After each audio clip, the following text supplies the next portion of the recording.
Olá, graças a Deus, aqui estou para mais um estudo da Palavra de Deus. Espero que você vá até o final. Espero que Deus te abençoe e que o Espírito Santo nos guie, nos oriente em toda a verdade. Compartilhe esse vídeo, deixa aí os seus comentários e que Deus vai nos abençoar ricamente. Quero apresentar um estudo pela graça de Deus que traz o título As características do povo de Deus. Como conhecer a Igreja de Deus? Ela existe? Então, perguntas maravilhosas, porque nós vivemos num mundo com muitos endereços. Mas qual é o endereço da Igreja de Deus? Como podemos conhecê-la? A identificação da Igreja de Deus, ela tem a sua identidade. Ela não pode perder a sua identidade. Mas Deus, Ele protegeu o seu povo no passado. Deus tem guiado a sua igreja desde os dias de Adão. Quando Deus mandou Moisés tirar o seu povo do Egito, Deus guiou aquele povo de noite, tinha uma coluna de fogo. Durante o dia, uma nuvem acompanhava para refrescar a areia, aquele calor forte. Então, nunca faltou essa coluna de fogo, nem a coluna de nuvem. Aqueles 3 reis magos, eles não eram cristãos, eram pagãos. Mas eles gostavam de acompanhar alguns sinais no céu. E eles viram uma estrela. E Deus guiou eles aonde estava Jesus por aquela estrela. Então o mesmo Deus que guiou os 3 reis magos é o mesmo Deus que guia o seu povo e guia também aqueles que desejam encontrar o caminho certo. Para quem Deus mostra o caminho certo? No livro de Salmos, o capítulo 25, versículo 8. Bom e reto é o Senhor, pelo que ensinará o caminho aos pecadores. Guiará os mansos retamente, e aos mansos ensinará o seu caminho. O verso 12. Qual é o homem que teme ao Senhor? Ele o ensinará no caminho que deve escolher.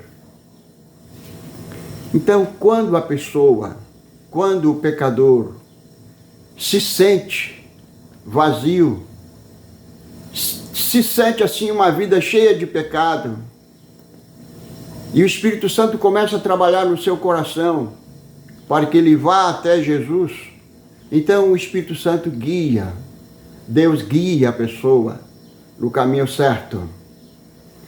Agora, no livro de Jeremias, capítulo 6, o versículo 16, o profeta Jeremias diz assim: Ponde-vos nos caminhos e vede, perguntai pelas veredas antigas qual é o bom caminho, e andai por ele, e achareis descanso para as vossas almas. Mas eles dizem, não andaremos. A maioria diz, não queremos.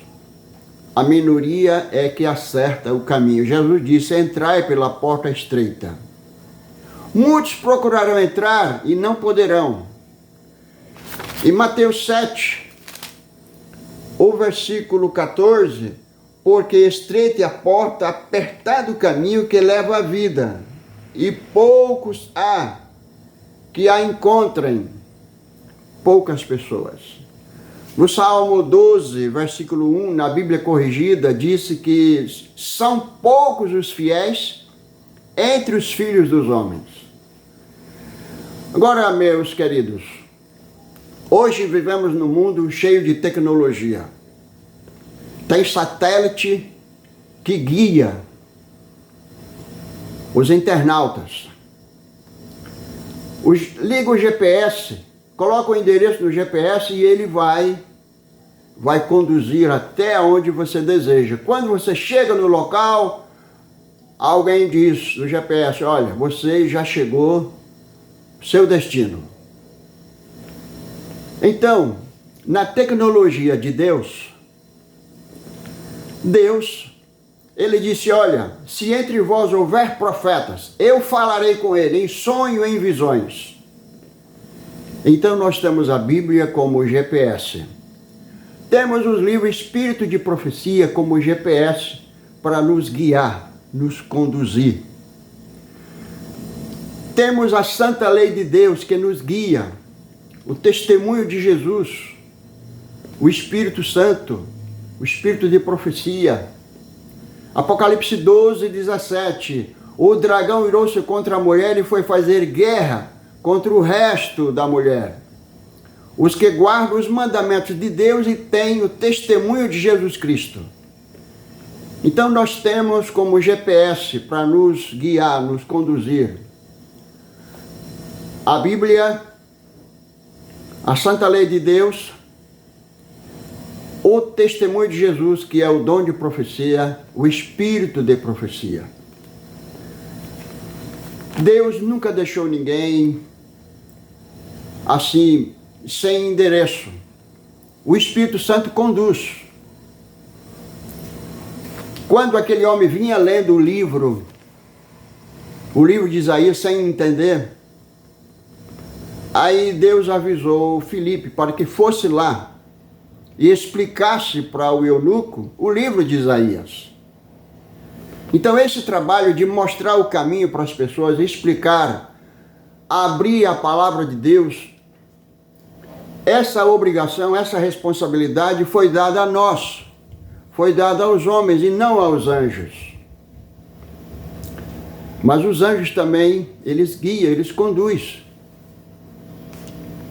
Não podemos vê-lo, mas eles trabalham, como disse Hebreus capítulo 1, versículo 14, nos diz o apóstolo Paulo, não são porventura todos eles espíritos ministradores, enviados para servir a favor daqueles que hão de herdar a salvação? Os anjos têm a forma de trabalhar. E podemos ter a companhia dos anjos nesse trabalho de mostrar para os outros o caminho certo. Em visão, o anjo apareceu para Cornélio, mandou que ele entrasse em contato com Pedro. Em visão, Jesus apareceu para Saulo, no caminho de Damasco. E Saulo disse, Senhor, o que queres que eu faça? Jesus disse, entra na cidade, lá os irmãos vão dizer para você o que você tem que fazer. Então Deus, ele respeita a sua igreja. Jesus é o cabeça da igreja, ele respeita ela. E ele quer que as pessoas entrem em contato com a igreja, a sua igreja, a igreja estabelecida, a igreja organizada, porque ela foi organizada para servir.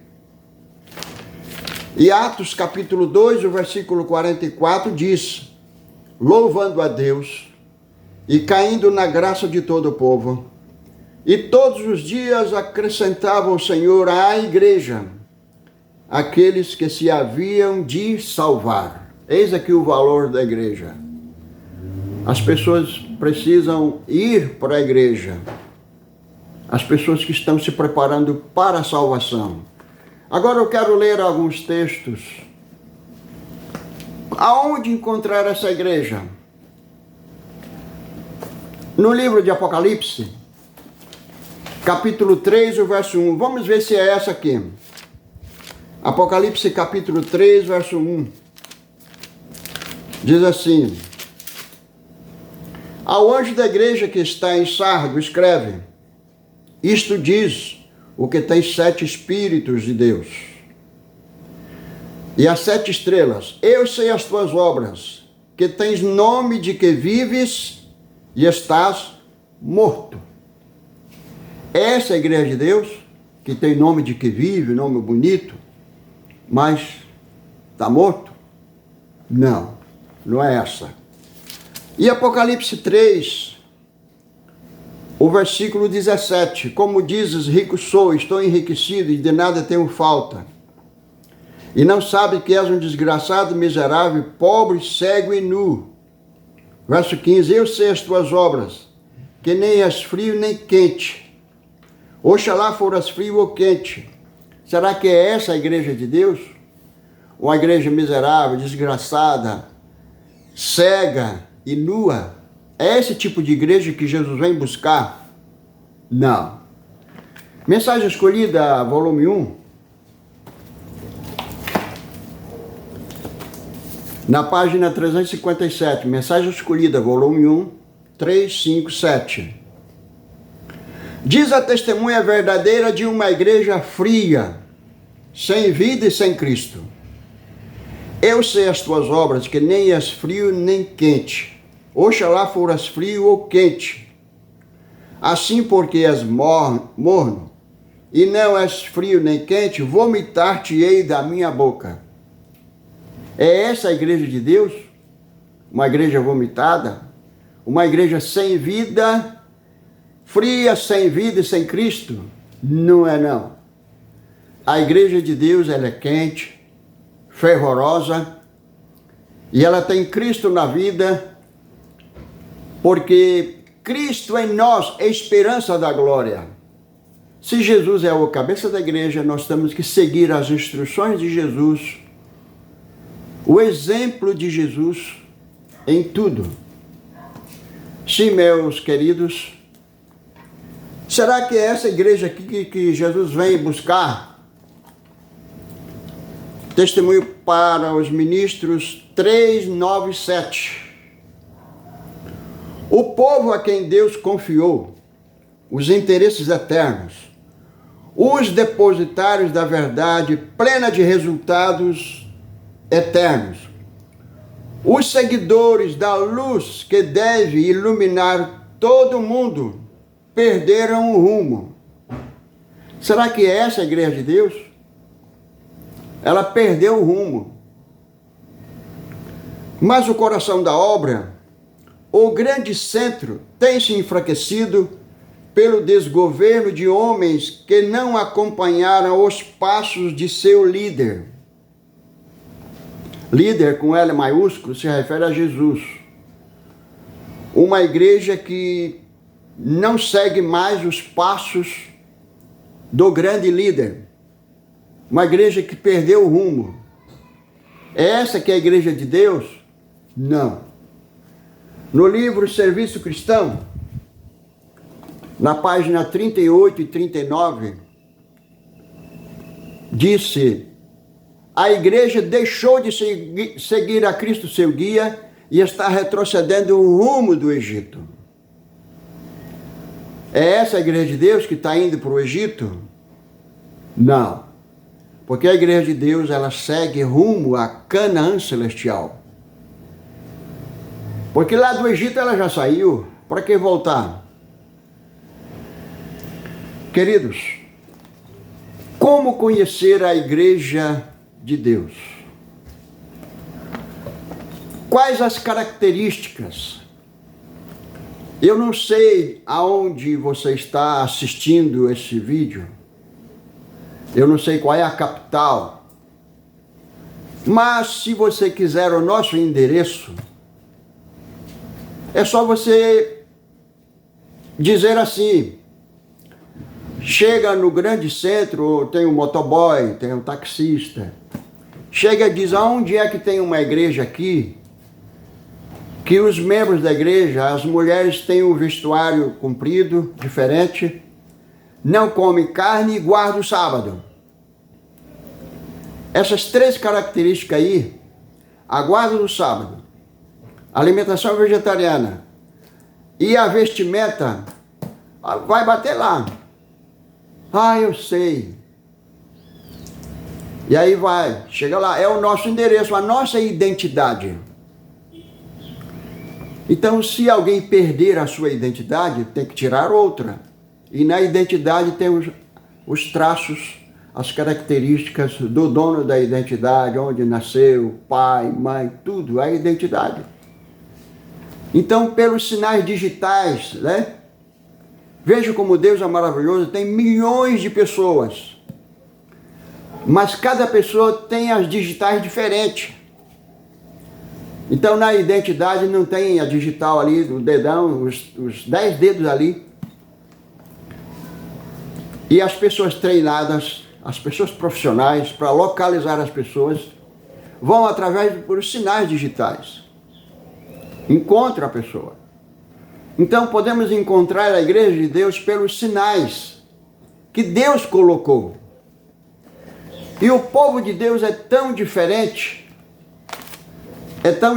do mundo. Olha só o que disse Jeremias. Jeremias capítulo 7.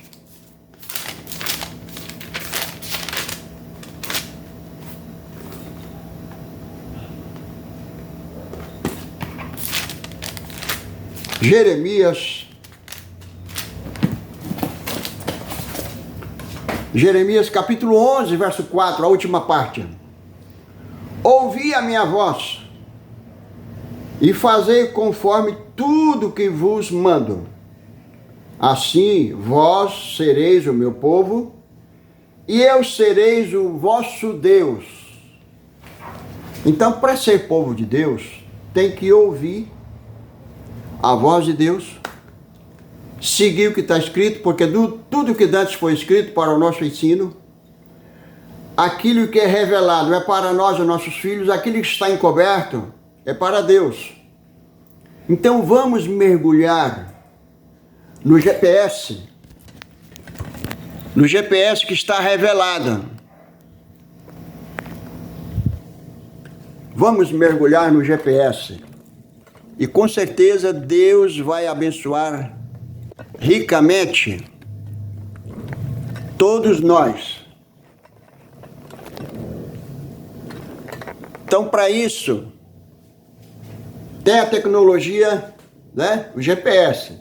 E para isso tem também a Bíblia, a palavra de Deus e o Espírito de Profecia para nos guiar. Vamos ver aqui sobre o remanescente povo de Deus. No livro de 2 Reis, o capítulo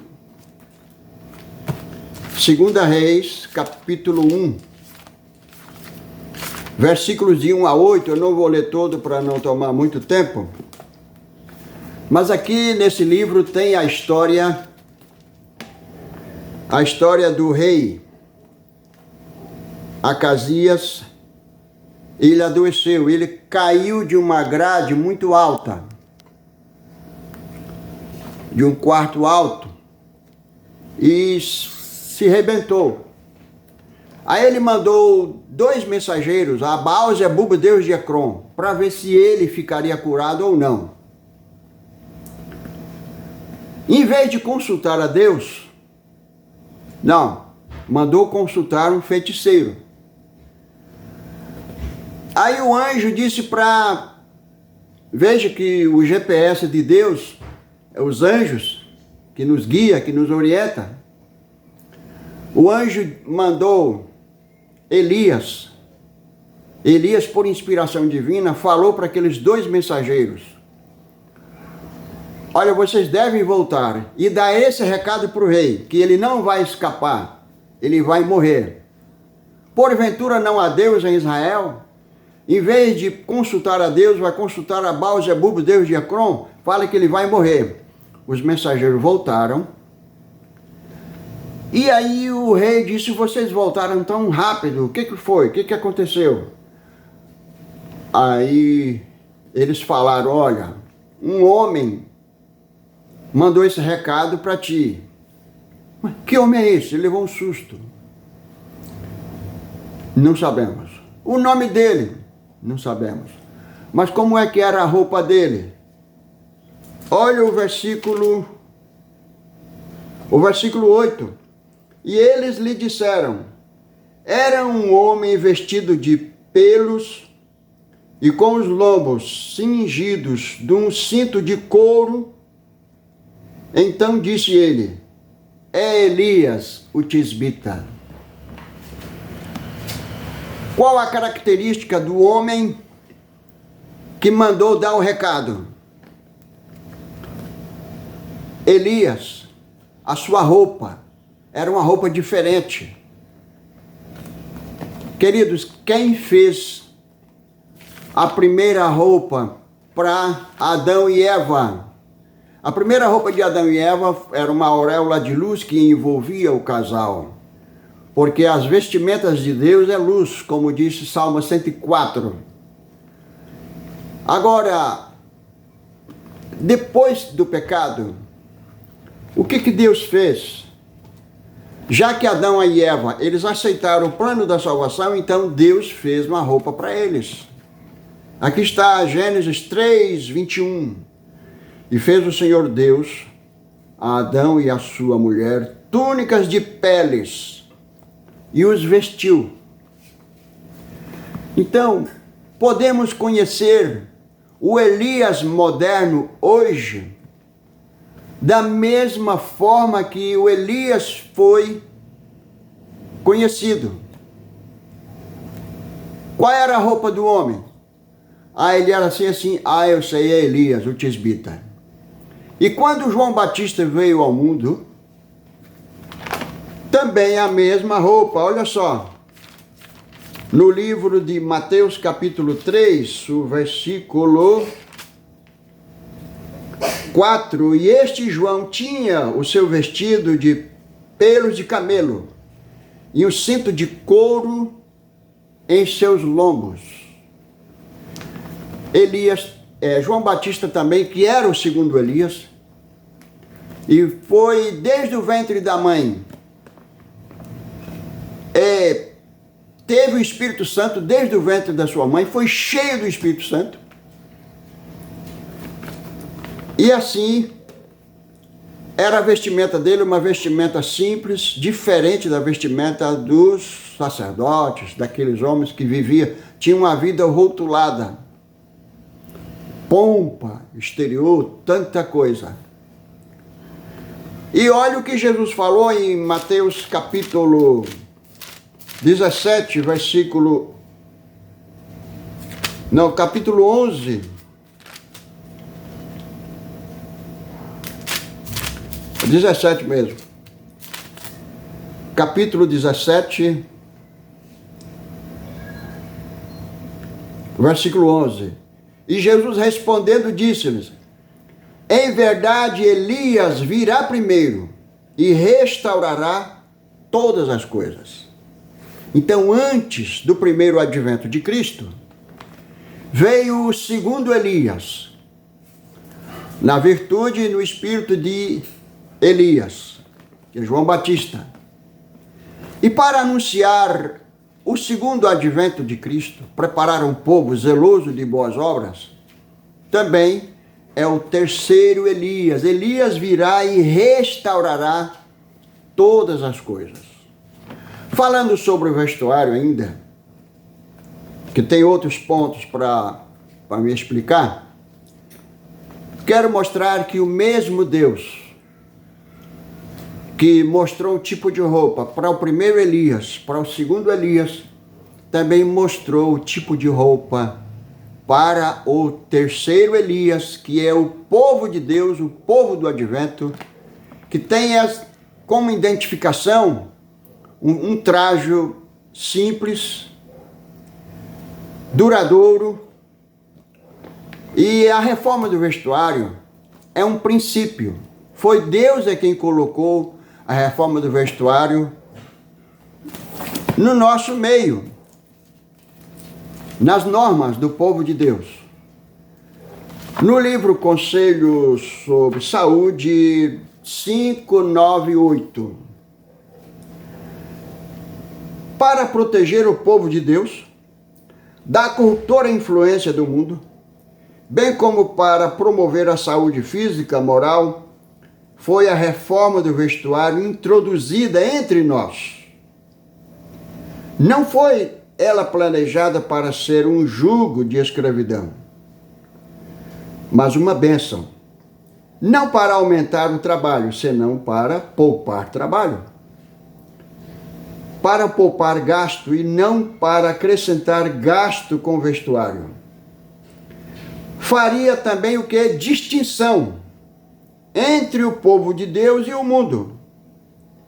E dessa forma, serviria de barreira contra suas modas e loucura.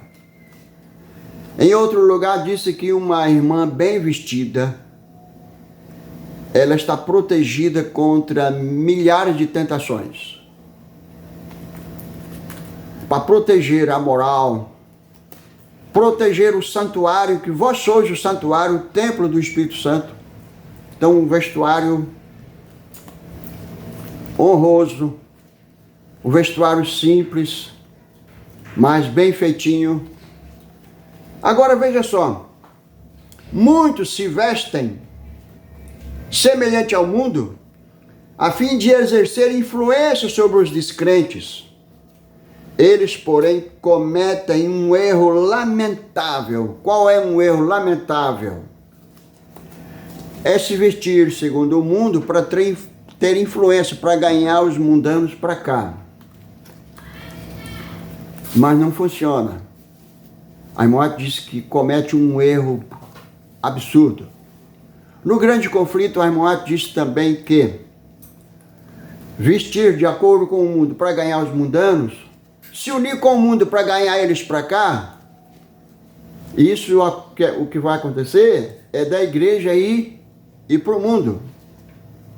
Porque Deus colocou uma barreira muito alta, um paredão alto, que são as doutrinas, a palavra de Deus. Mas Satanás ele fez tudo para derrubar essa barreira, para que ficasse a cerca bem baixinha, para que o mundo fosse para lá e a igreja para lá e para cá. A igreja para lá e o mundo para cá. O povo de Deus é um povo diferente. Tão diferente como as cores do arco-íris. Conselho aos pais, professor e estudante. Na página 307,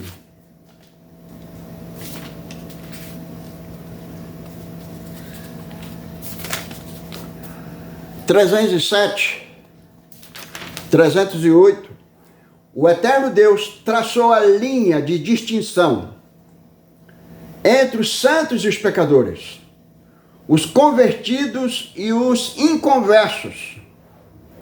As duas classes não se misturam imperceptivelmente, como as cores do arco-íris são tão distintas como meio-dia e a meia-noite. Será que dá para se confundir? Quando você sai na rua, será que dá para se confundir se é dia ou se é noite? Não dá. Será que dá para se confundir também o povo de Deus com o povo do mundo? Também não, que o povo tem essa linha de diferença, sinal distintivo. Então o vestuário é uma identidade importante, é um documento importante para mostrar de onde somos, se pertencemos a Deus ou se pertencemos ao mundo. Então, assim como as cores do arco-íris não se misturam, o povo de Deus também não se mistura com o mundo. E o apóstolo Paulo disse, segundo aos Coríntios, no capítulo 6, o apóstolo Paulo diz assim, olha, 2 Coríntios, capítulo 6, versículos 14, não vos prendais um jugo desigual com os infiéis. Porque que sociedade tem a justiça com a injustiça? E que comunhão tem a luz com as trevas? O verso 17, pelo que sai do meio deles. E apartai-vos, diz o Senhor, e não toqueis em nada imundo, e eu vos receberei. E eu serei para vós pai, e vós sereis para mim filhos e filhas, diz o Senhor Todo-Poderoso. Então, já temos essa recomendação do apóstolo Paulo. E agora alguém pode dizer, não, mas você com essa roupa aí, com essa manga comprida e tal, e esse vestidão aí, as irmãs são taxadas como, não, é um espetáculo isso aí. Só que, em 1 Coríntios, o apóstolo Paulo disse que nós somos um espetáculo para Deus, para os anjos e para os homens. Deixa eu me ver aqui.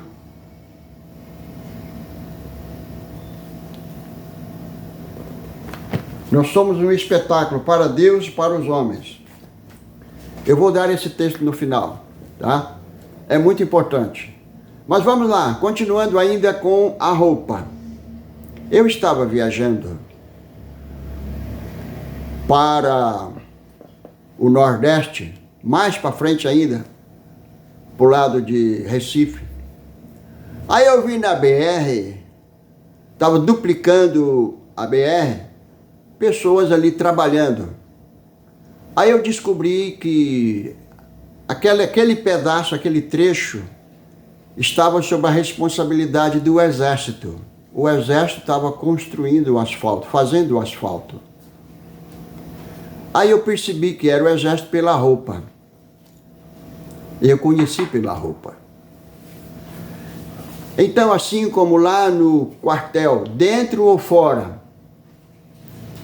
tem a norma do Exército, quando estão em serviço, assim também o povo de Deus tem norma.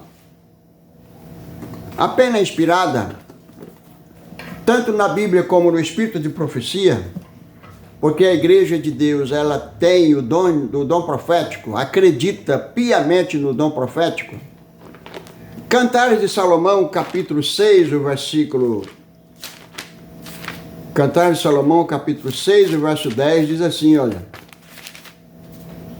6:10. Quem é esta que aparece como a alva do dia, formosa como a lua, brilhante como o sol, formidável como o exército com bandeiras? Então a igreja de Deus é comparada a um exército com bandeira, marchando em perfeita ordem. Então, como podemos conhecer um soldado do exército? Pela roupa. Pode ser no calorzão ou no frio, não muda a roupa. Assim também, meus queridos, o povo de Deus é conhecido também, um sinal de identificação, a sua roupa. E no livro 2 Timóteo, capítulo 2, o versículo 5, e se alguém também milita, não é coroado se não militar legitimamente. Na Bíblia Liderança Cristã, tem a tradução lá o seguinte: se alguém também milita, não é coroado se não militar segundo as normas. Na Bíblia atualizada, o atleta só será coroado se ele lutar segundo as normas. Na igreja de Deus tem norma. O vestuário é uma norma importante. Agora aqui, apenas inspirado porque é lei e testemunho, a Bíblia, Espírito e Profecia, Serviço Cristão, página 82. A igreja de Cristo bem pode ser comparada a um exército. A vida de todo soldado é de labuta, dificuldade e perigo. Por todos os lados há inimigos vigilantes, dirigidos pelo príncipe das potestades das trevas, o qual jamais tosqueneja, nem abandona seu posto. Sempre que um cristão esteja desapercebido, este poderoso adversário faz um súbito e violento ataque.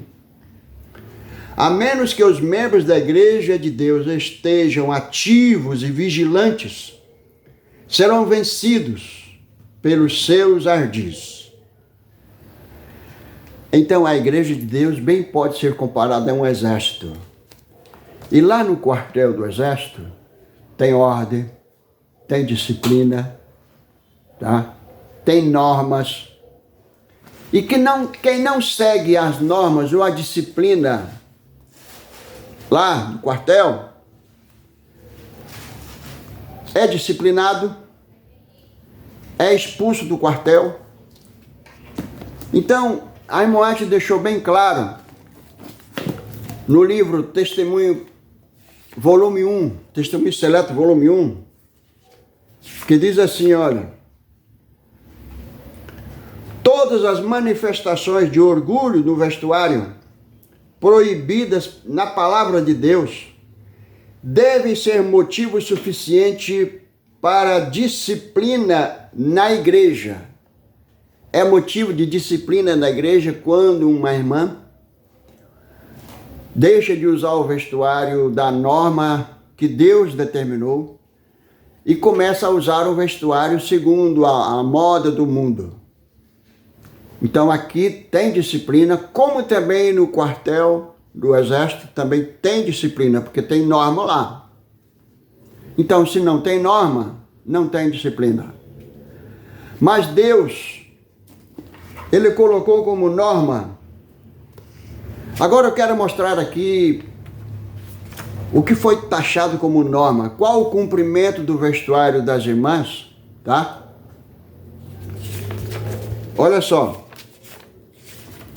No livro Crede em Seus Profetas, a Casa Publicadora Brasileira, Crede em Seus Profetas, na página 203, aqui está dizendo que a irmã White teve uma visão, ela viu 3 grupos de mulheres.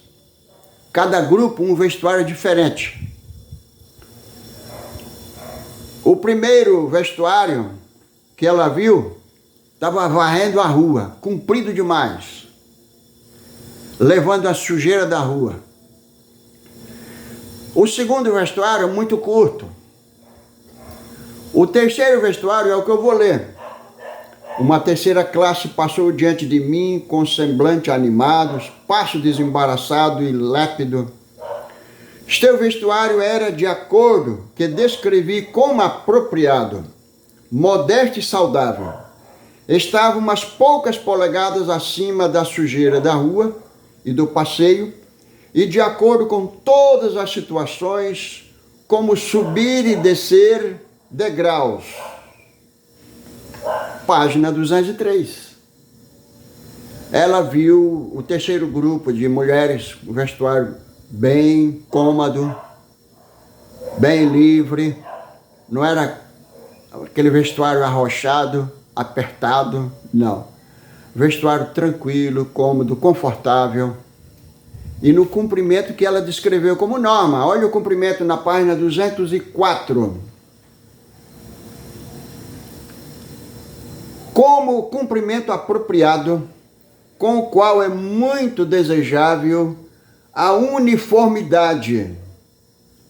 A medida 9 polegadas foi resolvido que fosse a distância justa e está adotada como norma.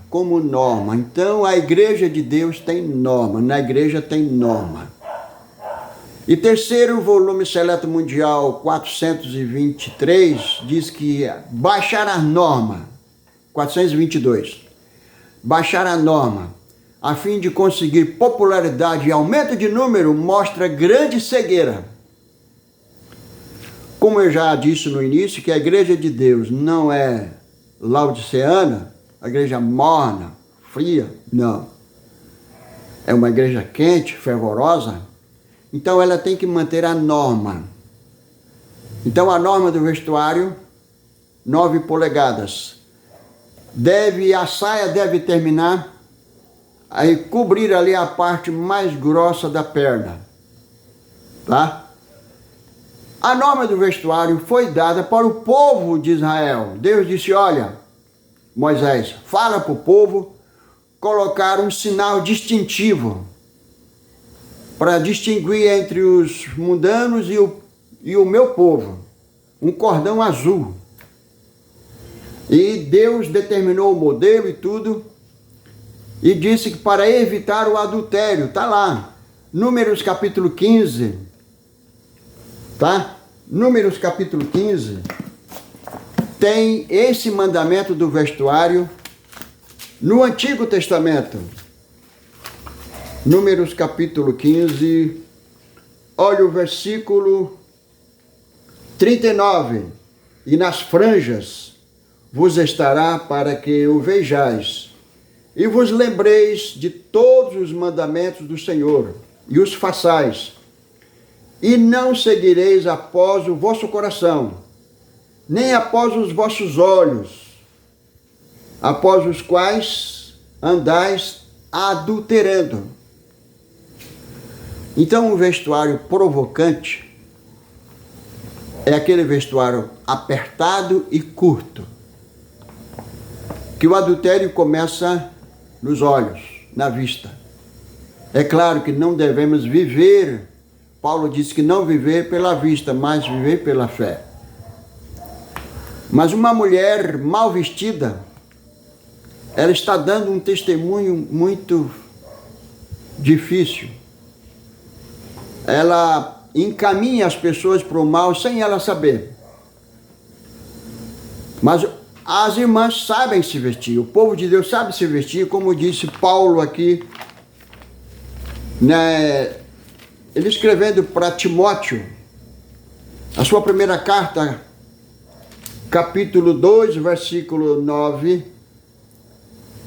que do mesmo modo, as mulheres se ataviem em trajes honestos, com pudor e modéstia, não com tranças ou com ouro, pérolas, ou vestidos preciosos, mas como convém às mulheres que fazem profissão de servir a Deus com boas obras. Então, as santas mulheres de Deus que professam servir a Deus com boas obras, elas têm um vestuário honesto, com pudor e modéstia. Agora eu quero trazer aqui para vocês, no primeiro testemunho para a igreja, no livro de Jeremias fala que o povo de Israel deixou as águas vivas de Deus e foi cavar cisterna, rotas, que não retém águas. Isto significa também hoje que as pessoas deixam a Bíblia, o Espírito de Profecia, e vai cavar cisterna fora. Aí vai perguntar ao teólogo, o filósofo, o doutor, o pós-graduado em letras, pós-graduado na Bíblia, tá? Aí escuta aí, e esse texto aqui, de Deuteronômio 22, 5, não pode haver traje de homem na mulher, nem o homem vestir roupa de mulher e tal. O que significa isso? Isso proíbe calça comprida para a mulher? Aí o teólogo e o filósofo vai dizer o seguinte, olha, lá no tempo de Moisés não tinha calça comprida. Então esse versículo não aplica hoje a calça comprida para a mulher. Por quê? Porque esse teólogo, ele bebeu de outra cisterna. Porque quando bebe da palavra de Deus, por que a irmã White trouxe a história a doutrina de Deuteronômio 22, 5 para hoje? Olha aqui, primeiro testemunho para a igreja, página 459. Existe ainda outro estilo de vestido adotado pela classe de supostas reformadoras do vestuário. Imitam o máximo possível o sexo oposto. Usam bonés, calças, coletes, paletós, botas e tal. Olha, confusão é o resultado. E ela diz assim, nesse estilo de vestuário, de calça comprida para mulher, né, bota, aquela coisa toda, nesse estilo de vestuário, a ordem de Deus foi radicalmente invertida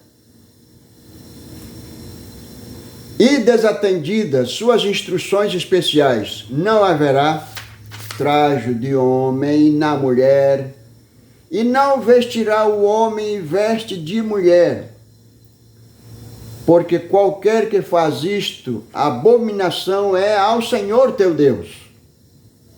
Deuteronômio 22:5, aí cita o texto bíblico aqui. Deus proíbe que seu povo adote essa moda. Deus proíbe.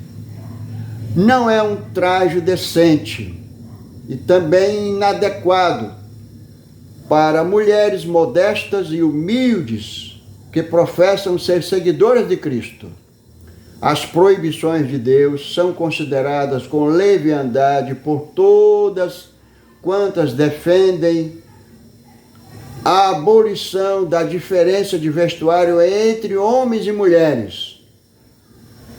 A posição extremada de algumas reformadoras do vestuário sobre esse assunto lhes enfraquece a influência. Olha só, Deus determinou que houvesse clara distinção entre trajes masculinos e femininos e considerou o assunto de suficiente importância para dar explícitas instruções a esse respeito.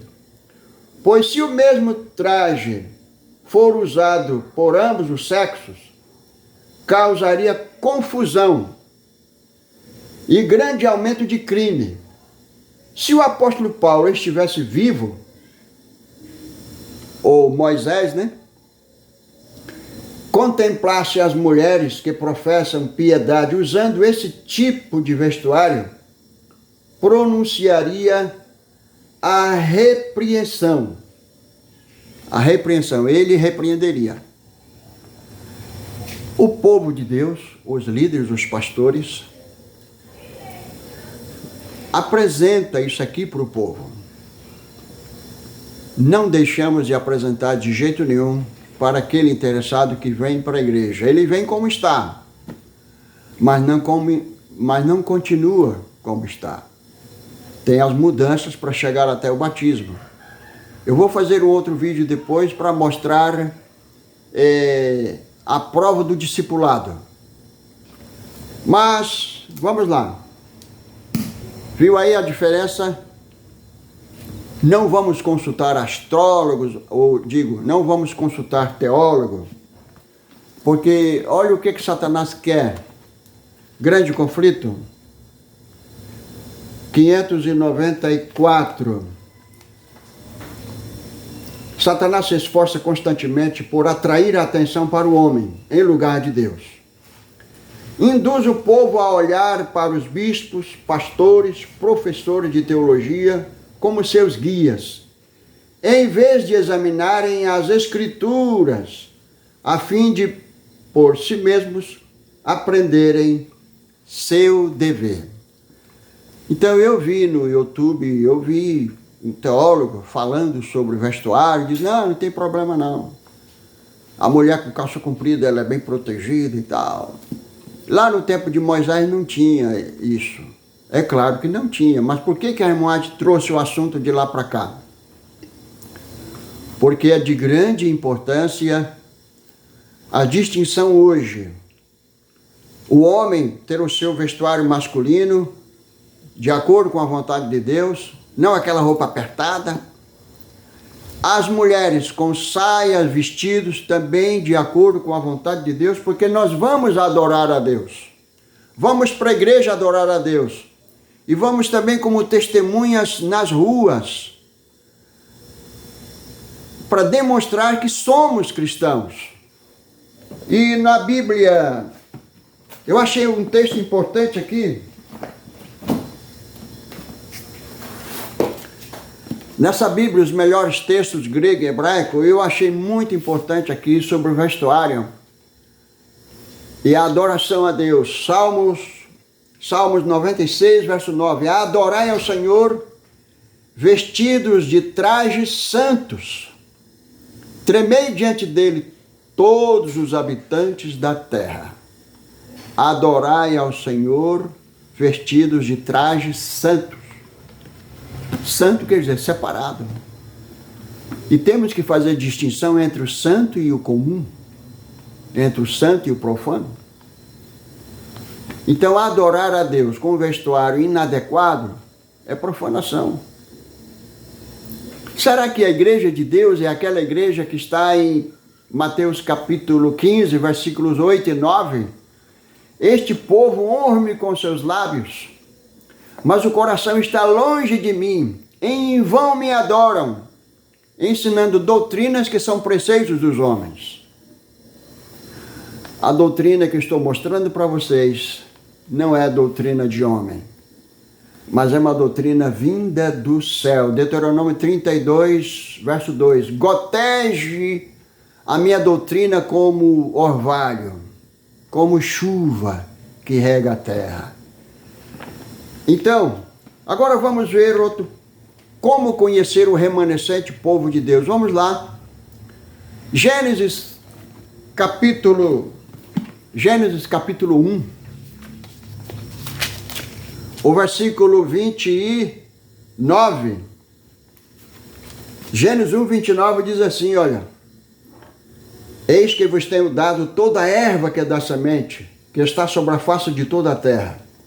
E toda árvore em que há fruto de árvore que é da semente, ser-vos-á para mantimento. Deus, ele não errou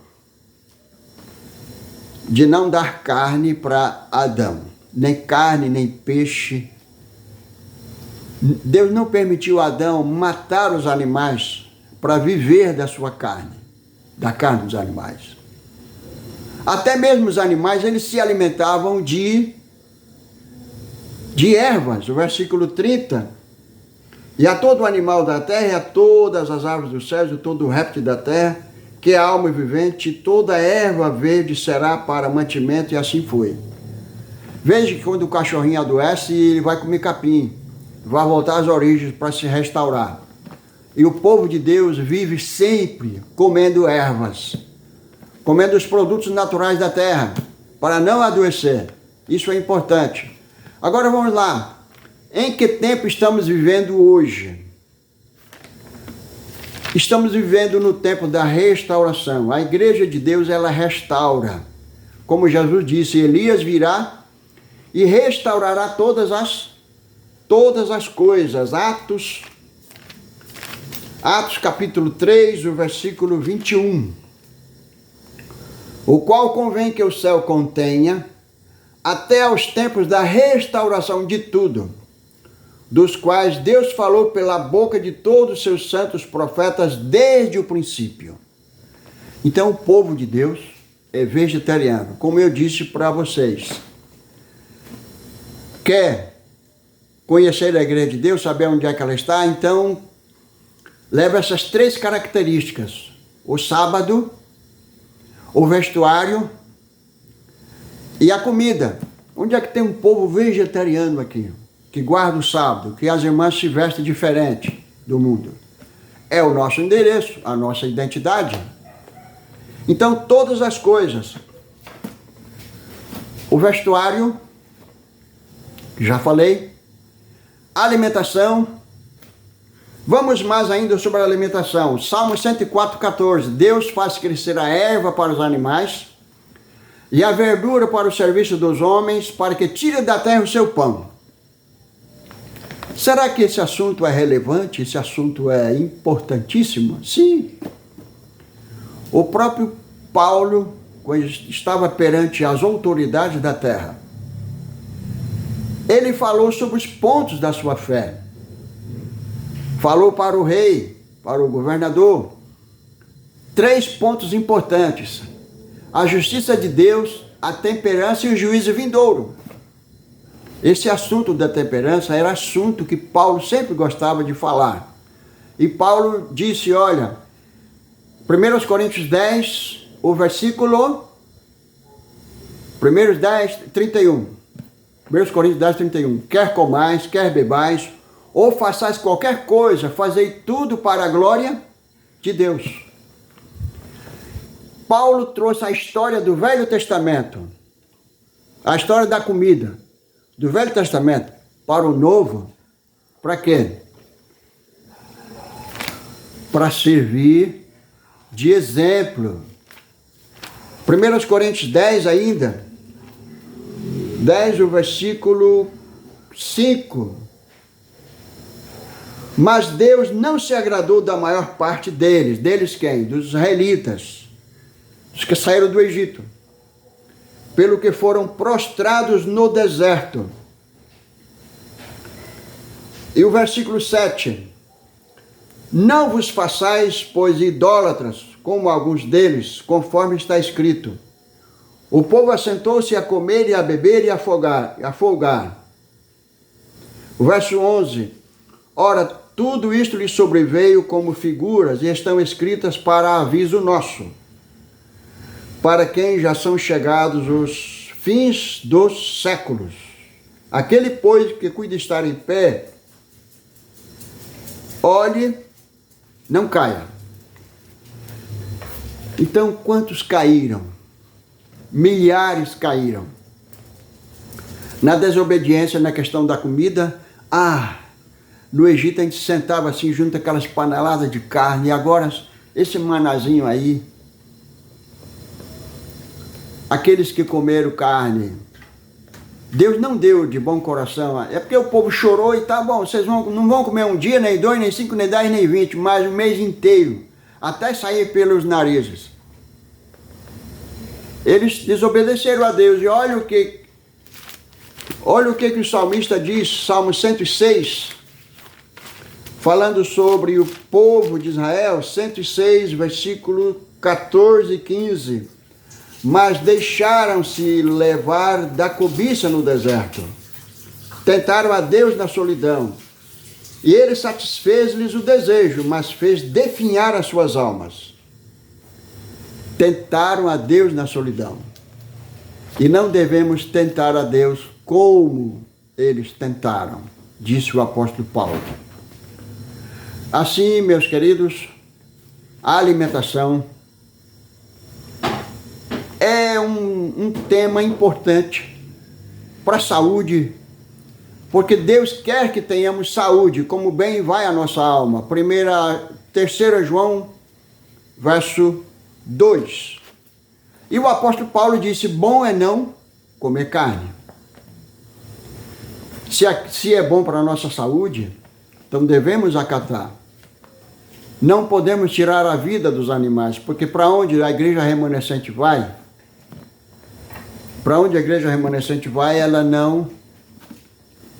lá não vai ter carne. Agora quero mostrar aqui, Deus inspirou a irmã White para ela escrever aqui, para a igreja remanescente, olha, regime alimentar 380, verduras, frutas, cereais, deve constituir nosso regime. Nenhum grama de carne deve entrar em nosso estômago. O comer carne não é natural. Devemos voltar ao desígnio original de Deus ao criar o homem. Voltar ao desígnio original de Deus ao criar o homem. Como conhecer a igreja de Deus? Pela comida. Página 381.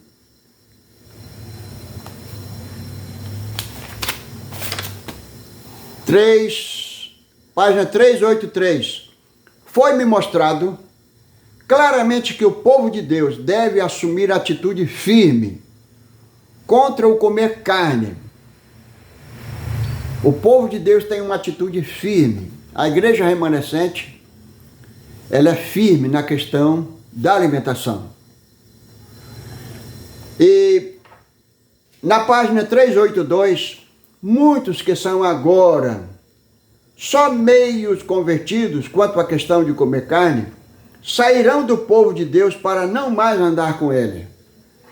Então, quem quiser andar com o povo de Deus, tem que andar como vegetariano. Porque o céu tem que começar aqui. Aqui é o nosso local de preparo. E nesse local de preparo temos que seguir as diretrizes da palavra de Deus, como está escrito. E alguém poderá dizer o seguinte: não, se a gente deixar de comer carne, isso não é bom para o nosso corpo. Página 431. Pensam alguns que não se podem reformar, que sacrificariam a saúde se tentasse deixar o uso de chá, do fumo e dos alimentos carnes. Isto é a sugestão de Satanás. Qual é a sugestão de Satanás? Esse povo é muito fanático, um povo extremista. É claro que a gente vai ter que deixar, mas isso é só lá, agora não. Porque se deixar de comer carne agora, vai enfraquecer o corpo, vai e tal. Não, e não vamos colocar isso como norma. Mas aqui está dizendo que é uma atitude firme. Só que nós ensinamos as pessoas, quando as pessoas são viciadas na carne e vêm para a igreja remanescente, a gente dá instrução, ensina como fazer, como se alimentar para substituir a carne. Agora aqui, quando o apetite pede por carne, o que alguém para pertencer ao povo de Deus tem que fazer? 400, página 400. Se nossos apetites clamam pela carne de cadáver, é uma necessidade jejuar e orar para que o Senhor dê sua graça para negar-se às concupiscências carnais que combatem contra a alma. Então, se o apetite assim pede por carne e está achando difícil, é plantar o joelho no chão, orar e jejuar. Mas é impossível. O Deus que nós aceitamos é o Deus do impossível. Ele dá força. Ele vai fazer com que o cigarro, a fumaça fica nojenta, a bebida também abominável, e a carne também repugnante. Ela disse em outro lugar que devemos orar por os açougues com repugnância. Então o povo de Deus está caminhando para Canaã celestial. A igreja remanescente é conhecida assim pelo vestuário, pela comida. Agora, e os ministros e pastores e comportores? 402. Andem nossos ministros e comportores sob a estrita bandeira da temperança. Nunca vos envergonhei de dizer, não, obrigado, não como carne. Aonde estão esses obreiros e pastores e comportores e membros da igreja? Aonde estão? Na igreja remanescente. Eles têm vergonha de dizer, não como carne? Não, não tem vergonha. Eles dizem claramente, sou vegetariano. Agora, veja só, são pontos importantes. Eu falei sobre a alimentação, sobre o vestuário e sobre o sábado. Temos que guardar o sábado na íntegra. É um teste para a igreja remanescente. Antes do pôr do sol, tudo já tem que estar preparado. Tem que estar tudo arrumadinho. A comida pronta, a roupa prontinha, tudo. No terceiro volume seleto mundial, na página 23, diz claramente que se a pessoa se esforçar, vai conseguir. Deixar tudo em ordem, a roupa, a comida, tudo antes do pôr do sol. E veja que esse mandamento já vem desde o Velho Testamento. E aquele homem que estava apanhando lenha no sábado, Deus mandou que apedrejasse ele. Lá tinha a lei do apedrejamento. Tinha o sábado e a lei do apedrejamento. Hoje tem o sábado e as normas da igreja, que quando Mateus 18, Jesus disse que se teu irmão errar, vai entre ti ele só, se te ouvir tudo bem. Se não seguir as regras, não seguir as normas, passou pela comissão da igreja, agora passou pela igreja. E não tem como, aí considerar gentio e publicano, quer dizer, tem que eliminar do rol de membros.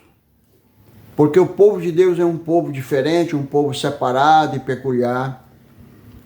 E assim como lá no exército tem norma, e os que não seguem as normas são eliminados do quartel, o povo de Deus também é da mesma forma. Assim nos diz Mateus 18. Bom, no sábado não se deve comprar, não se deve vender. O sábado é um dia santo. No livro de Isaías 58, proíbe até falar as próprias palavras no sábado. O sábado é um sinal entre Deus e o seu povo. É um elo de ouro que nos liga a Deus. É um sinal. E eu quero apresentar aqui agora um assunto importante para concluir. Depois eu vou fazer um outro vídeo somente sobre a guarda do sábado, para não ficar muito longo o vídeo. Mas eu quero explicar aqui o último ponto, que é sobre o matrimônio, o casamento, tá? Profetas e Reis, na página 6, 7, 8. No tempo do fim, toda a instituição divina deve ser restaurada. A brecha feita na lei de Deus quando o sábado foi mudado pelo homem deve ser reparada.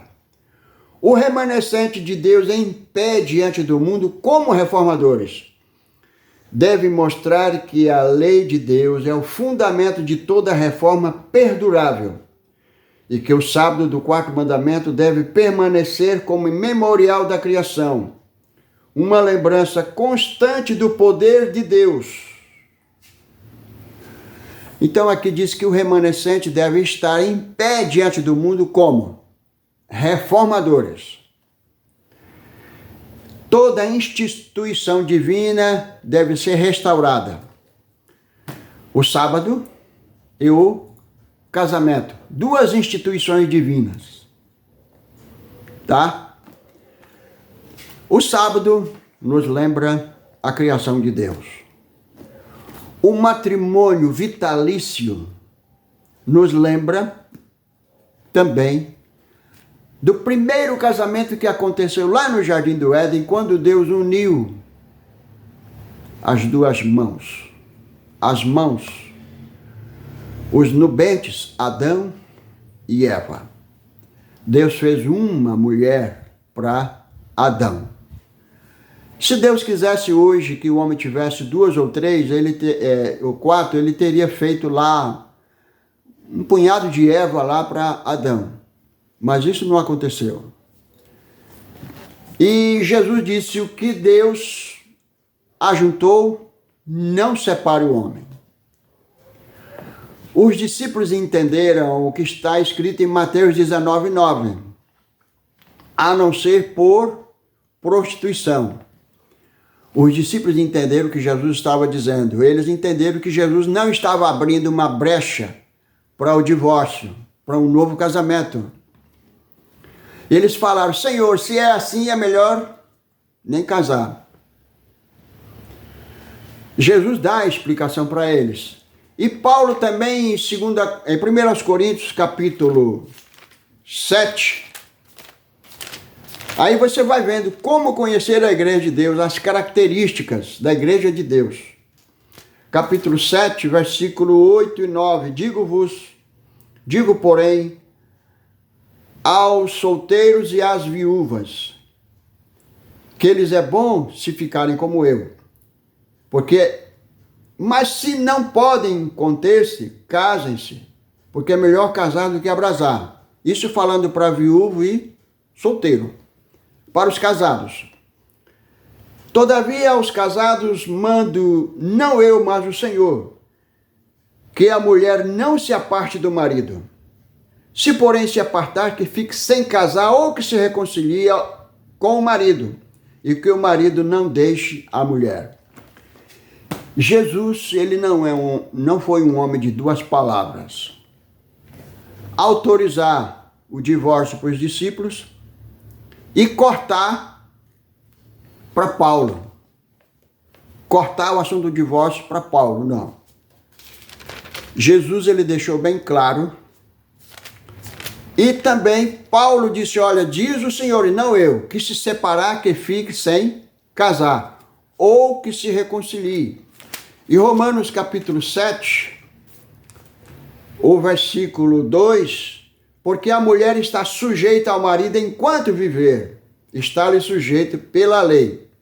Mas morto o marido, está livre da lei do marido. Então, só a morte que separa. Então, a Bíblia e espírito de profecia. E a irmã diz aqui no primeiro testemunho seleto mundial, 576, ela diz assim, olha,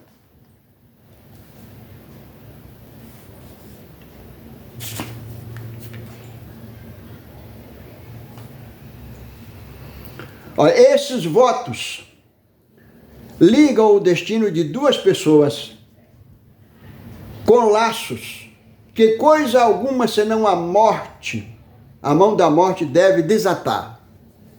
Então, primeiro testemunho seleto 576 diz que só a morte desata. É como Paulo também disse, que se morto o marido está livre. Agora, interessante que Paulo deixou bem claro, olha, Tito, quando for escolher pastores, obreiros, ou obreiros consagrados, ou presbíteros, o homem tem que ser marido de uma só mulher. Timóteo, 1 Timóteo capítulo 3, o verso 2.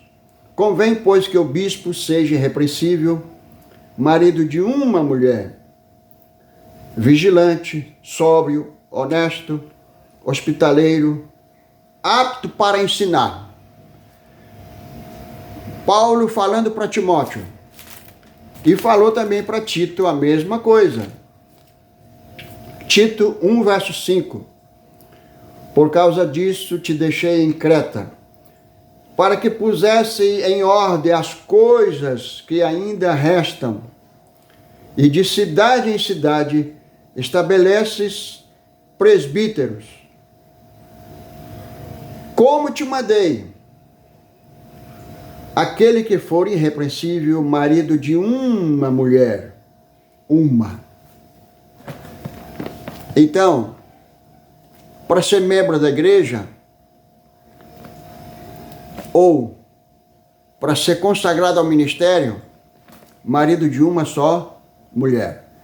Se veio divorciado do mundo, que Deus não leva em conta os tempos da ignorância. Então, ele pode ser membro da igreja, um divorciado pode ser membro da igreja, a igreja aceita o divorciado que já veio de fora, mas não o divórcio. Alguém que foi batizado na igreja, tá? Aí casou, e aí divorciou, aí não pode nem ser membro. No grande conflito 268, eu não vou ler para não tomar tempo, lá disse que os demônios inventaram o divórcio.